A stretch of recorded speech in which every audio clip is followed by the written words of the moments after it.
We are here in Waterton Lake. Lake. Yes, guys. Yay. Maganda siya Confirm. guys. But compared sa ibang lakes na napuntahan natin, Yeah.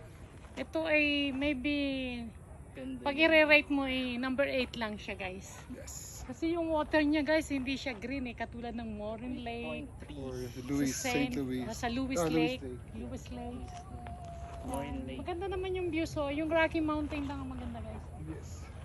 Maganda siya. Yung daan papunta dito ay ano, But the weather's perfect Bali today. guys. Talagang parang yung stomach mo hinuhog. Marami siyang daan dito. This is May the last six, lakes that we went guys before heading to Toronto. Maganda guys dito yung mga views. Pinagmamalaki lang ng Toronto ay Niagara Falls.